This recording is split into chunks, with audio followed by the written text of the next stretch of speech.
여기 두 청년이 마주하고 있습니다. 2025년의 청년과 140년 전의 청년입니다. 같은 이름으로 살아갔지만 다른 모습으로 살아가는 청년의 이름. 2025년의 청년은 삶이 너무 버겁기만 합니다. 무한 경쟁 속에 삶의 가치를 잃어버린 채 이 땅의 청년들은 M4 세대라 불리워집니다. 140년 전의 청년들이 있습니다. 청년 아펜젤러, 청년 언더우드, 청년 윌리엄 정킨, 청년 유진벨. 꿈 같은 미래, 꽃길 같은 삶을 뒤로하고 십자가 심장으로 펌프질 하듯이 먼 나라 조선으로 달려가는 십자가의 삶을 살았던 청년들이었습니다. 2025년의 청년이 140년 전의 청년들을 만나러 갑니다.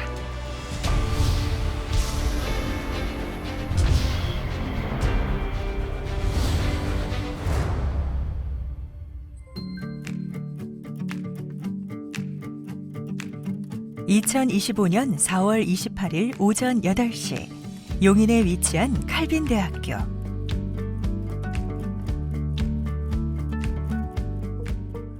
이곳 대학의 1학년 신입생들이 오늘 140년 전의 청년 친구들을 만나기 위해 모였습니다.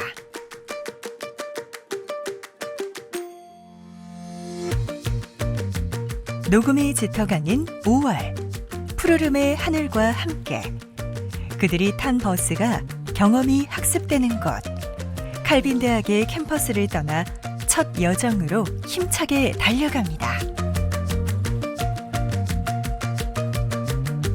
설레임, 그 마음으로 떠나다.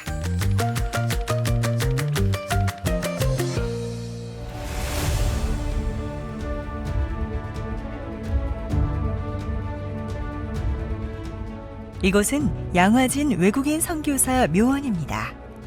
이곳에는 145명의 선교사 가족이 안장되어 있습니다. 성지로드라 불리는 이곳에는 우리가 잘 아는 이름들이 있습니다. 게일, 레이놀즈, 무어, 베어드, 스크랜턴, 아펜젤러, 언더우드, 하디, 헐버트 선교사 등 조선인보다 더 조선을 사랑했던 이름들입니다. 우리는 미리 선교사님들에 대해 준비한 자료를 바탕으로 140년 전의 선교사님들을 만나기 위해 설레이는 마음과 겸손한 마음으로 왔습니다.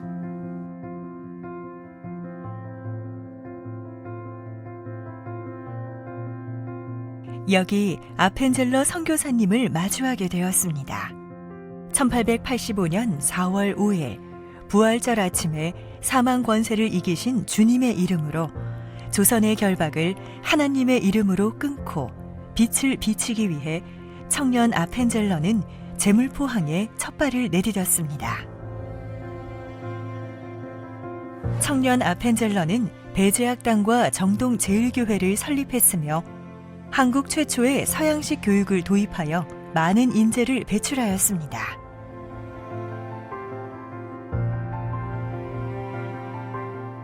우리는 3355 모여 선교사님들의 이름 앞에서 열심히 필기와 토론을 하며 선교사님들의 삶의 흔적을 가슴 깊이 새겨갔습니다.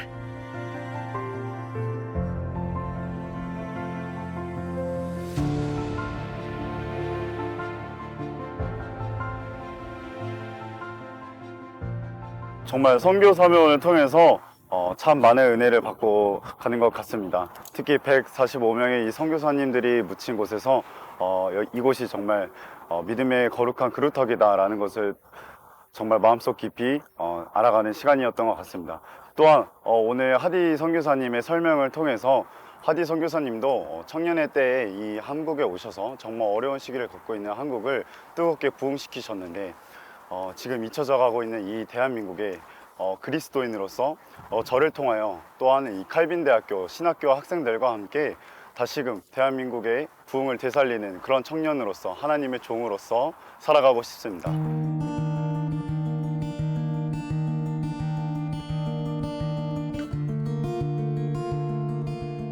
내게 1000개의 생명이 있다면 모두 조선을 위해 바치겠다.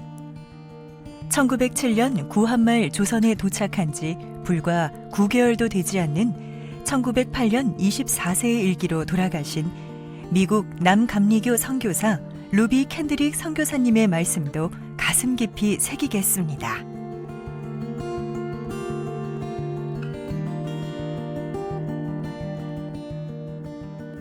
이곳은 서울 종로구 인사동에 위치한 승동교회입니다. 독립운동과 민족계몽의 거점 교회.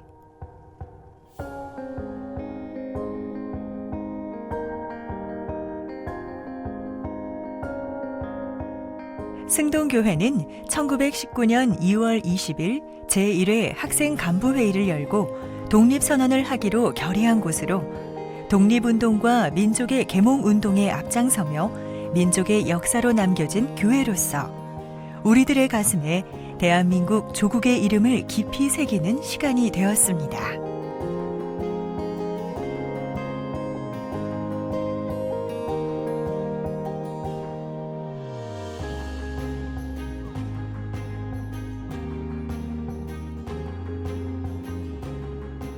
이곳은 하나님의 말씀과 교회를 지키기 위해 생명을 들인 순교자들의 신앙을 기리고자 세워진 한국 기독교 순교자 기념관입니다. 특별히 칼빈대학교의 황건영 총장은 바쁜 일정에도 순교자 기념관 일정에 동행하여 학생들과 함께 순교의 가치와 의미를 나누는 뜻깊은 시간을 가졌습니다. 순교자 기념관이라고 하는 것은 순교자들의 정신과 그 얼이 담겨져 있는 곳이고 입구에 들어오면서 순교자들의 그들의 헌신. 기독교의 역사는 박해와 순교가 함께 엮여져 이루어진 역사입니다. 순교자의 삶을 통해 우리는 신앙의 근본으로 돌아가 하나님 사랑과 이웃 사랑을 실천하라는 내면의 소리를 듣습니다.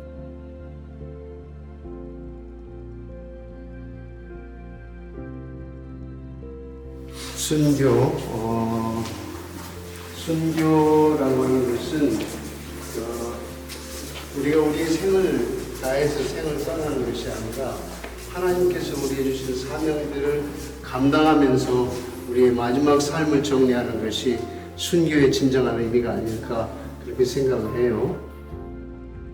순교적 가치와 의미를 되새기는 것은 한 번뿐인 청년의 삶이 비릿한 세상 논리 속에 살아가는 것이 아니라 새벽 이슬 같은 청년들이 비전의 삶으로 다시금 돌아서는 터닝 포인트가 되기를 바라는 마음일 것입니다.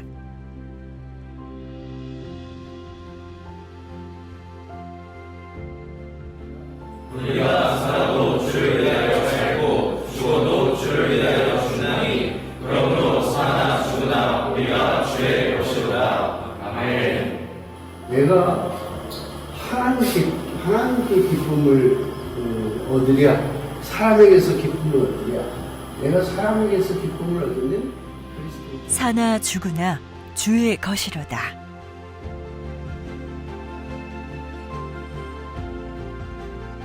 걸어오는 포스가 느껴지시나요? 황건영 총장과 학생들이 함께 걷는 발걸음에 순교적 숭고함이 전해지기도 합니다.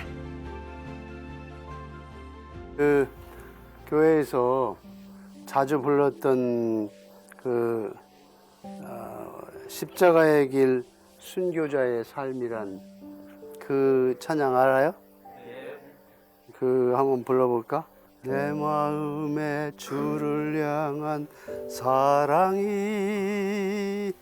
나의 마음에 주가 주신 진리로 나의 눈에 주의 눈물 채워주소서. 하나님의 사랑이 영원히 함께하리. 십자가의 길을 걷는 자에게, 순교자의 삶을 사는 이에게, 조롱하는 소리와 세상 유혹 속에도 주의 순결한 신부가 되리라. 내 생명 주님께 드리리. 내 생명 주님께 드리리. 할렐루야. 저희가 이렇게 순교지를 방문하고 순교지에 와서 순교자들의 그들의 정신을 깊이 묵상하고 그들의 고난을 다시 한번 되새김질하는 이유는 바로 우리 연약해진 신앙들을 새롭게 도전받고 우리의 신앙이 단순한 이론뿐만 아니라 우리의 삶의 경험들을 통해서 녹아져서 실제적으로 하나님 나라를 이루어가는 데에 영향력을 좀 만들어가기 위함이라고 그렇게 생각을 합니다. 아마 이런 기회를 통해서 젊은이들이 새로운 도전을 받고 한국교회에 새로운 각성의 어떤 분위기를 만들어가지 않을까, 저는 그렇게 크게 기대해 봅니다. 예수를 버리고 사는 것은 정말 죽는 것이요, 예수를 따라 죽는 것은 정말 사는 것이다. 주기철 목사님. 순교적 가치, 청년 가슴에 새기겠습니다.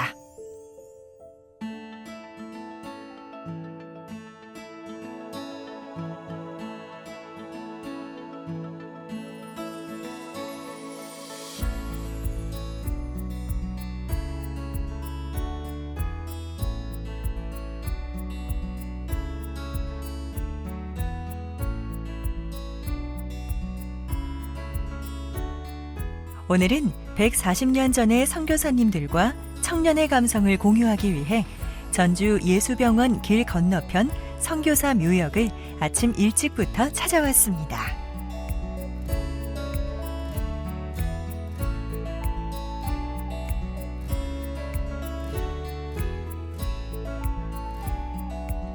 이곳 전주 선교사 묘역에는 호남 선교를 위해 조선을 찾은 미국 남장로교 7인의 선교사님 중 데이비드 해리슨과 윌리엄 정킨의 2명의 선교사님, 그리고 정킨 선교사님의 3명의 자녀들과 전주 예수병원을 설립한 마티 앙골드의 딸 등 모두 17분이 영면에 있는 곳입니다.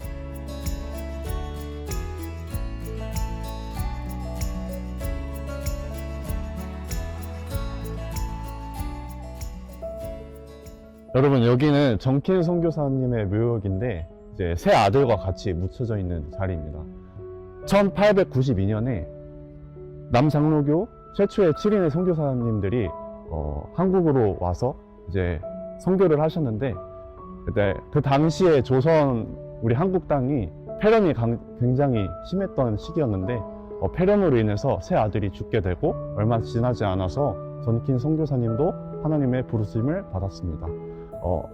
정킨 선교사님께서 하셨던 말씀 중에 선교사는 사랑이 넘치고 행복이 넘치는 삶이다 라고 말씀을 남기셨습니다.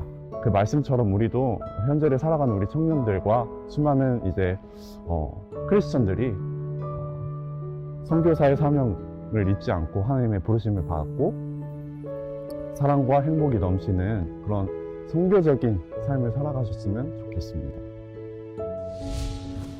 선교사의 삶은 사랑이 넘치는 삶이며 행복이 넘치는 삶이다.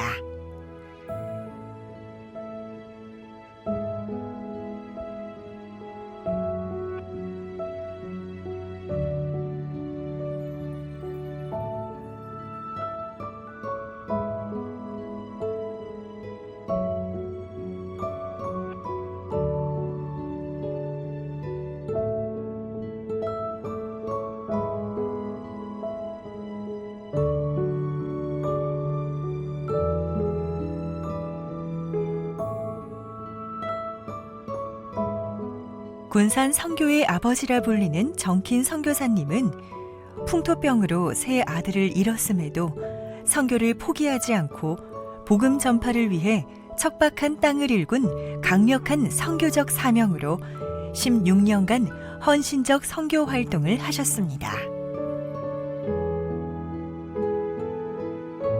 우리 청년들은 140년 전의 청년 윌리엄 정킨을 잊지 않겠습니다.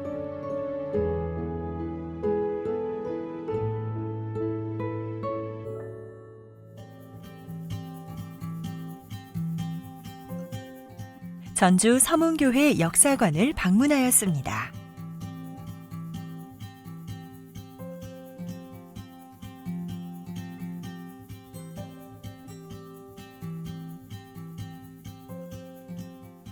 어서 오세요. 네, 어서 오세요.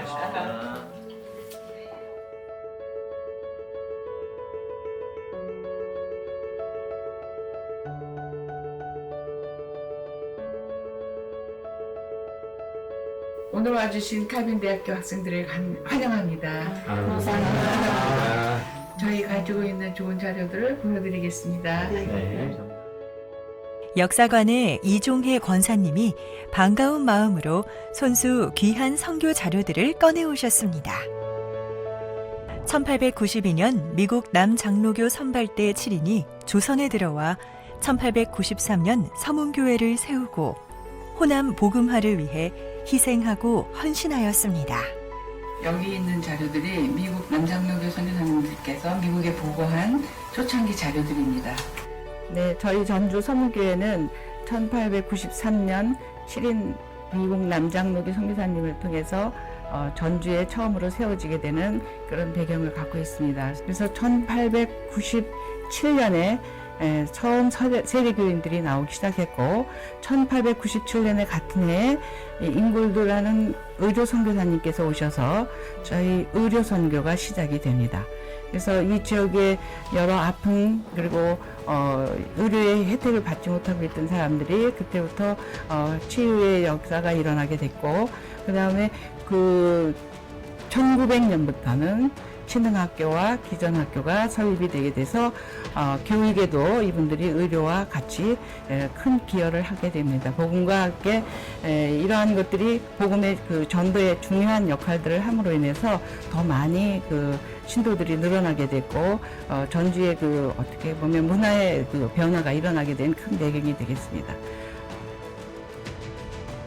레이놀즈 선교사님은 구약전서 성경을 1910년에 완역하여 한글 성경의 초석을 쌓으셨습니다.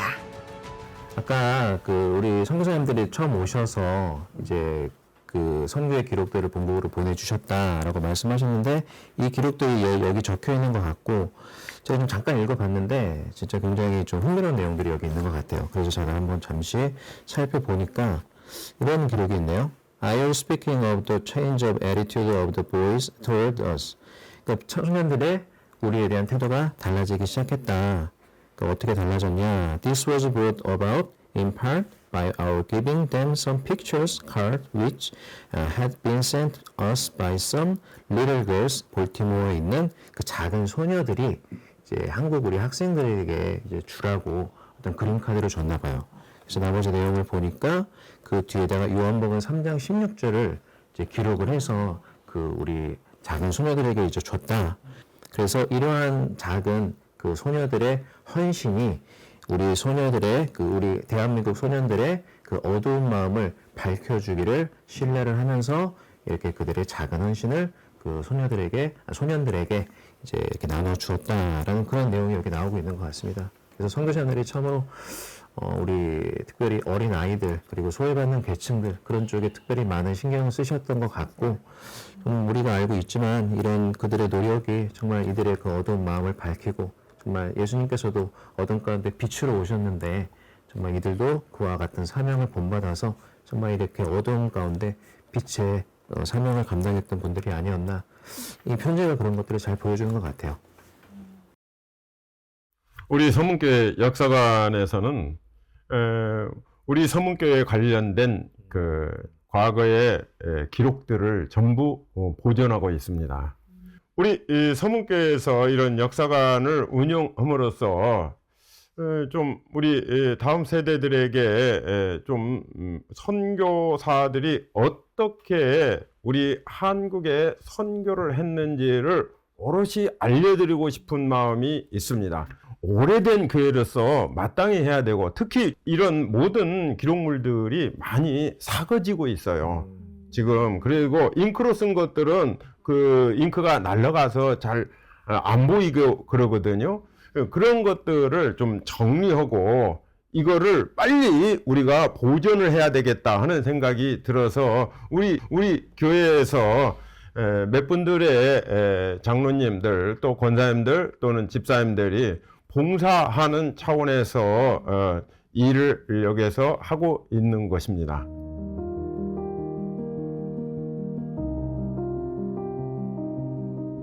이 선교사, 정규 선교사를 위해서 무엇을 해줬으면 좋겠냐 하고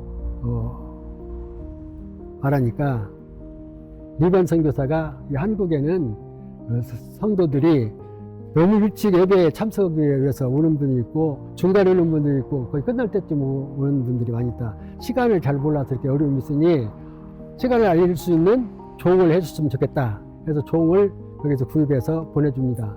그래서 1908년 12월에 이곳에 이제 이 종각이 세워지고 하게 됩니다. 종각이 세워져서 종이 매달리면은 1시간 전에 종이 울리고, 그 다음에 이제 30분 전에 또 종이 울리고, 또 예배 전 5분 전에 이렇게 울려서 3번 이렇게 울리고 예배가 시작되는 그런 일이 계속되었습니다. 이 종이 그렇게 우리 교회 예배에 좋은 영향을 끼치고 또 이 지역 사람들에게도 시간을 알려주는 좋은 그런 종이 되었었는데, 세계 제2차 대전이 일어났을 때 일본이 무기를 만들기 위해서 모든 쇠붙이를 다 빼앗아 갑니다. 우리 교회 종도 그때 빼앗겨서 없어졌다가 한국 전쟁 후에 다시 국내에서 제작해서 걸어놨습니다. 네, 질문이 있습니다.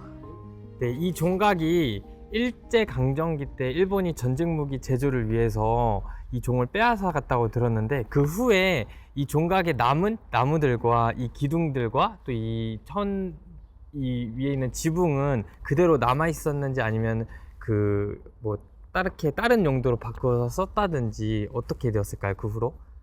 1942년 세계 제2차 대전 중에 일본이 전쟁 무기를 만들기 위해서 쇠붙이로 되어 있는 것들을 다 빼앗아 갔습니다. 우리 교회에 있는 이 종도 그때 빼앗아 갔는데 우리 교인들이 이걸 빼앗기기 싫었겠죠. 그래서 참 빼앗기지 않으려고 애를 썼지만 어쩔 수 없이 빼앗기는 상태니까 그 종을 잘 내려서 종만 주고 이 종각은 그대로 있었습니다. 이 종각의 특징은 높이가 6m 80cm 나무로 되어 있고요. 그리고 지붕은 기와가 올려져 있는 팔짝 지붕으로 되어 있어서 우리나라 유일한 지붕 형태고 되어 있습니다. 그리고 125년 됐기 때문에 가장 오래된 종각이라고 할 수 있습니다.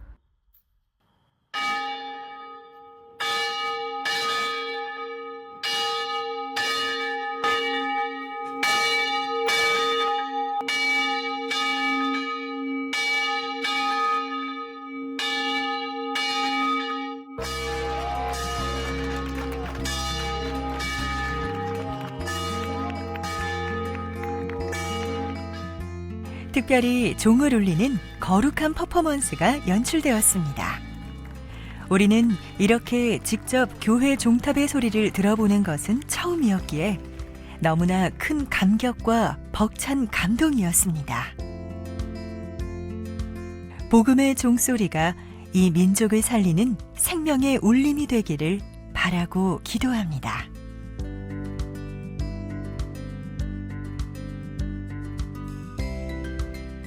로버트 윌슨 선교사는 광주 기독병원과 여수 애양원 병원 설립에 큰 기여를 하였습니다.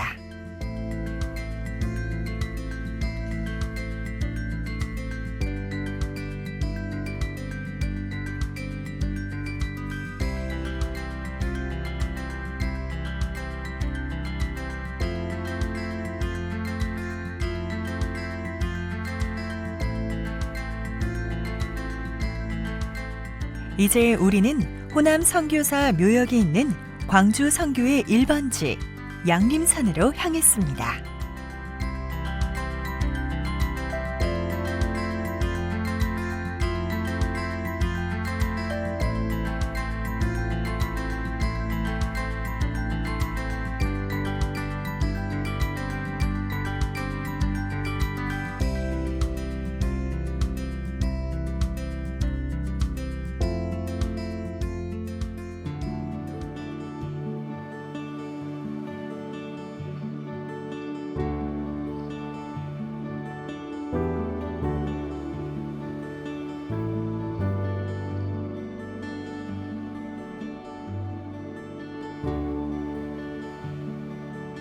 고난의 길 65 디딤돌에는 한국에서 선교하는 동안 아내와 자녀를 잃고 이곳에 묻힌 45명의 선교사들과 850명의 호남지방 순교자들의 눈물, 아픔, 고통과 고난의 발걸음을 표현한 것으로 디딤돌 하나하나마다 선교사와 순교자들의 이름이 새겨져 있습니다.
이곳에 새겨진 선교사님들의 이름과 주요 사역을 노트하면서 글씨로만 남기는 것이 아니라 십자가 가슴속 깊은 교훈으로 새기고자 우리는 숭고한 마음으로 모두가 하나 되었습니다.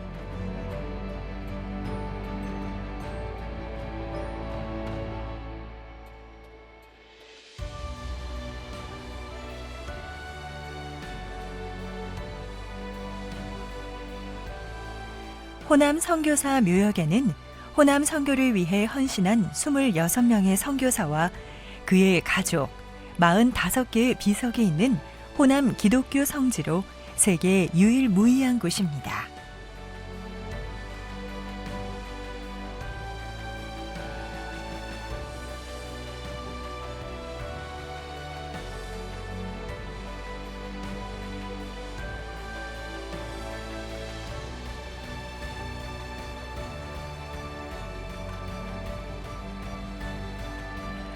서서평 선교사는 미혼모, 고아, 한센인 등 가난하고 병약한 사람을 보살폈습니다. 자신의 어머니로부터 버림을 받았지만 조선 땅에 버림받은 자들의 어머니가 되어주었습니다. 그가 죽은 후 그의 침대맡에는 성공이 아니라 섬김이다라는 문구가 적혀 있었습니다.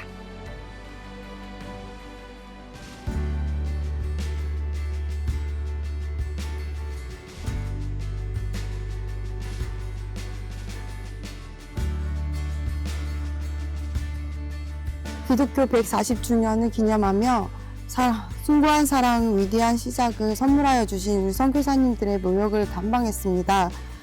서서평 선교사님을 통해서는 성공이 아니라 섬김으로 그리고 가난한 자와 병약한 사람들을 돌보시는 그 선교사님의 모습을 보면서 우리도 예수 그리스도의 사랑과 그 희생을 닮아서 우리 이 땅에서 가난하고 약한 자들 돕는 선교자적 마음을 가지고 신학생으로서 배우고 또한 그 선교지에 나아가서 헌신하는 삶을 살아야 되겠다는 마음을 가졌고요. 서저평 선교사님의 그 유산으로는 단물 반장과 동전 7전 그리고 강냉이 가루 2호분밖에 없었습니다. 우리에게 남는 것은 숭고한 사랑 그리고 섬김 그리고 그를 향한 그 병자들을 향하여서 나아간 그 선교사님의 그 사랑과 헌신이 우리 마음 가운데 깊이 새겨져서 그 삶을 살아내가는 신학생으로서의 삶을 살아나가도록 노력하겠습니다.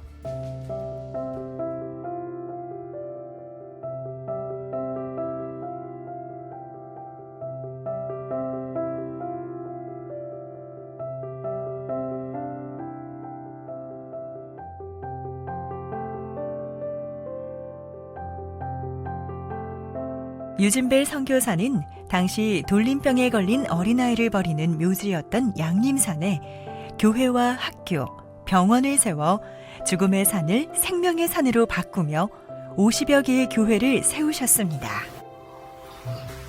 그리고 여기 보면은 유진벨 선교사님이 이제 편지를 쓴 내용이 있는데 되게 재밌는 내용도 있고 본인의 솔직한 감정을 담아 놓으신 거야. 여기 보면은 밥이 맛이 없다고. 우리한테는 주식이지만 그거는 이제 빵을 드셔야 되고 우유를 먹어야 되고 하잖아. 그런데 1897년에 복음에 대해서 어떤 것도 들으려고 하지 않는다.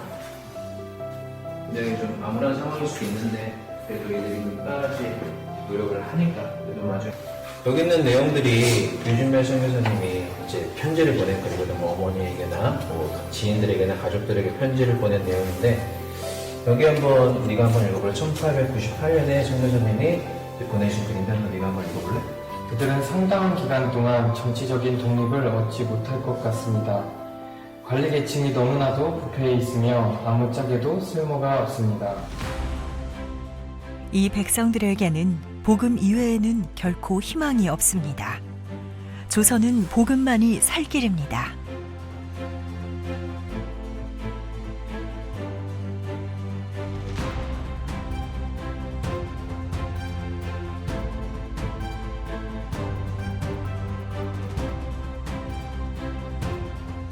유진벨을 기억하며 유진벨 박사는 진정한 설교 전략가였습니다. 그는 어떤 일을 맡아도 그 일을 함에 있어서 지도자였으며 그의 일은 언제나 적극적, 건설적이었습니다. 그는 선교부의 법률 문제 해결사였고 성견지명에 뛰어났으며 우정에 진실했고 신앙에 충실했으며 주님의 일에 열정적이었습니다.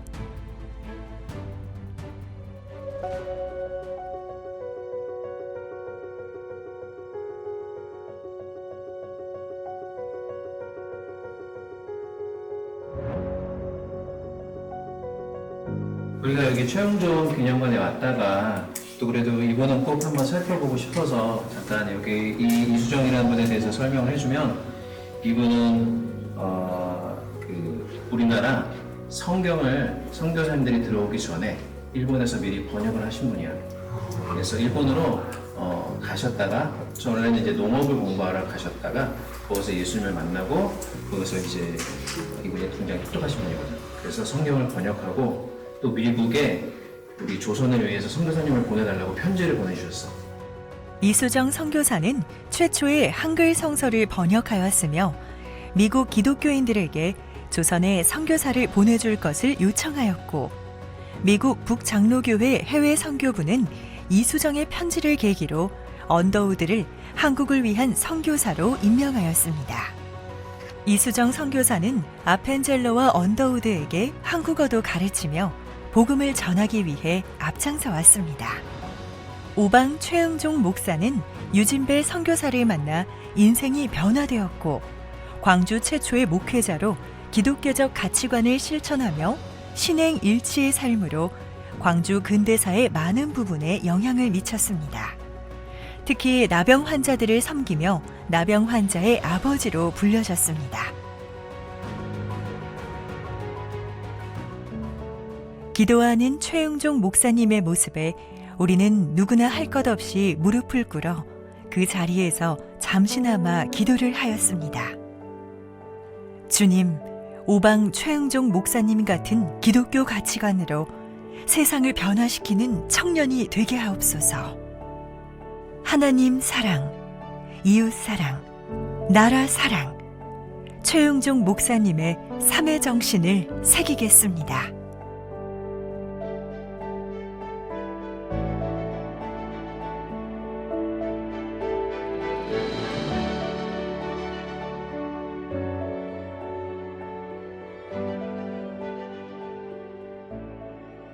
네, 여러분 이제 우리 1박 2일의 마지막 여정입니다.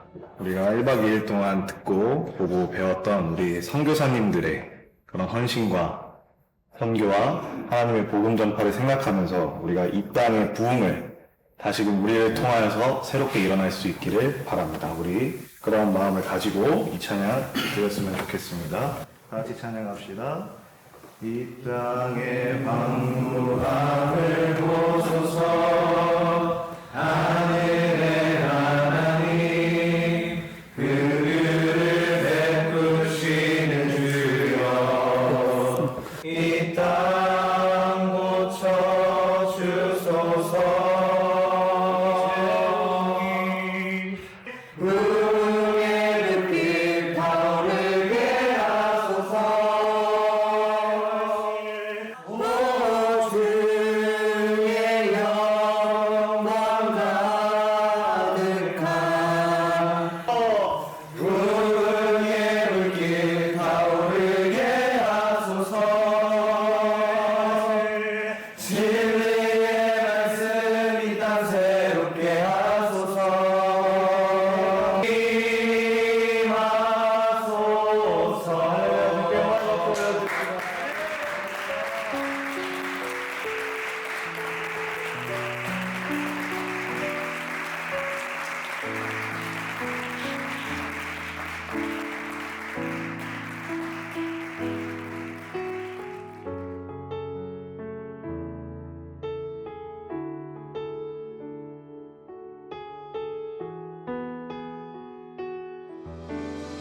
네, 제가 이번 탐방에서 가장 크게 느끼고 온 것은 성경의 존엄성이었습니다.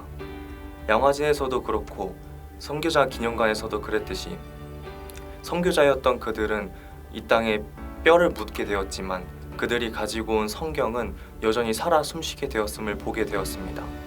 그렇기에 지금 한국교회가 세워졌고 이 한국교회의 뿌리가 그들이 가지고 온 성경으로 비롯되었음을 보게 되었습니다. 그래서 저는 대학교 1학년으로 온 사람으로서 어떤 방향성을 위해 공부하고 어떤 방향성을 위해 살아가야 할지 대한 고민을 끊임없이 하게 되는데 그 고민 가운데 이 탐방의 시간이 더욱 그 방향성을 제시해주는 시간이었습니다. 여전히 성경의 배포는 중요하고 그들의 모국어로 계속해서 번역되어지는 것이 필요하구나. 이미 받은 우리의 이 은혜가 우리의 은혜로 남는 것이 아니라 더욱 이 은혜를 흘려보내야 하는 것이구나를 더욱 느끼게 되는 시간이었습니다.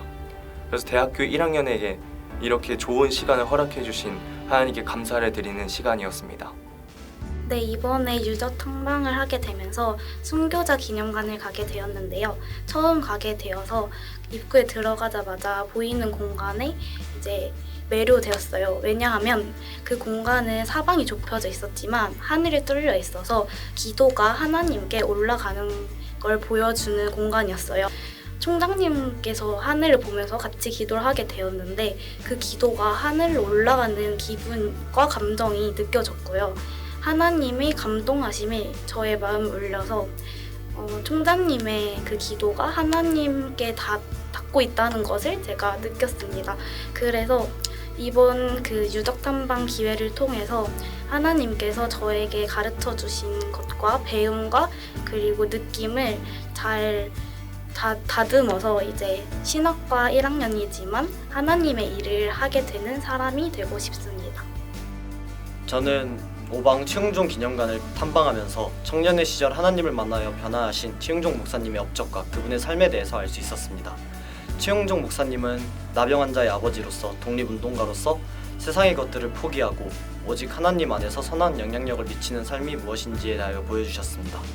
저는 최응종 목사님을 보면서 제 앞으로의 삶이 모든 시간들 속에서 세상의 것들을 집중하고 빠지는 것이 아니라 최용종 목사님처럼 오직 하나님 안에서 그리스도를 위하여 이 땅 가운데서 선한 영향력을 미칠 수 있는 삶을 살아야겠다고 다짐하고 느끼는 시간이었습니다.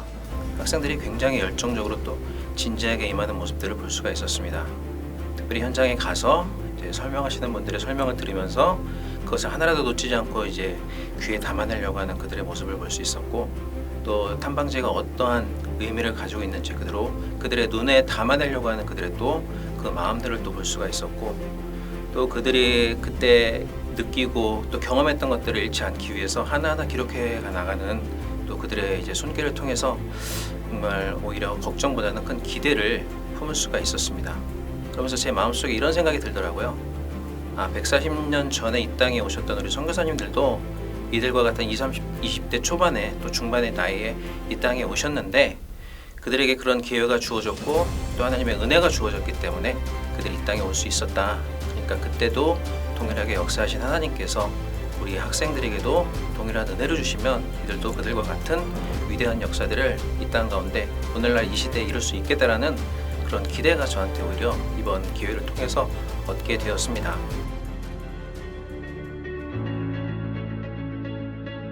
(140년) 전의 선교사님들과의 만남은 우리 청년들의 가슴을 뜨겁게 달궈주었습니다.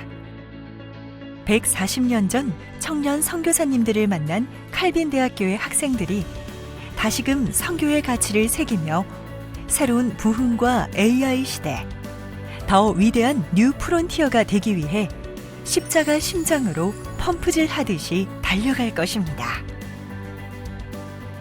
선교, 그 숭고한 사랑의 아카이브가 위대한 시작을 선물해 주었습니다. 우리는 청년 크리스천으로서 새로운 선교의 장을 열어가는 퍼스트 무버로 거듭날 것입니다. 그리고 우리 청년들은 새롭게 시작할 것입니다. 우리의 시작이 2025년의 시간을 기준으로 스티그마, 십자가의 아카이브로 남겨질 것이라 믿습니다.